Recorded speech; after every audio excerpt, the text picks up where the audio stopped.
राष्ट्रीय स्वयंसेवक संघाची दरवर्षी होणारी अखिल भारतीय प्रतिनिधी सभा यंदा हरियाणातील पट्टी कल्याणा इथं 13 ते 15 मार्च दरम्यान पार पडली।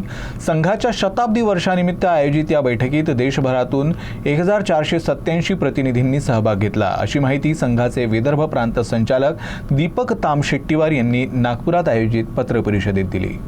बैठकीत संघ तसंच समविचारी सर्व संघटनांनी मागील सत्रात केलेल्या कार्याचा आणि आगामी वर्षाच्या कार्ययोजनेचा आढावा प्रतिनिधींसमोर सादर केल्याची माहिती देण्यात आली।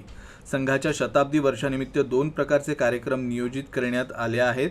यामध्ये संघटन विस्तार आणि समाजातील सज्जन शक्तीला सद्भाव आणि समरसतेसाठी एकत्रित करणं हा प्रमुख उद्देश ठेवण्यात आला आहे।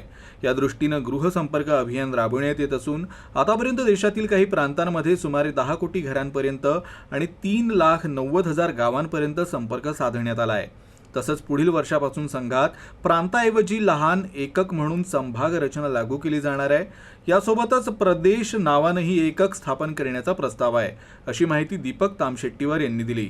या नव्या संभाग रचनेनुसार महाराष्ट्रात एकूण 10 विभाग असतील, अशी माहिती यावेळी देण्यात आली।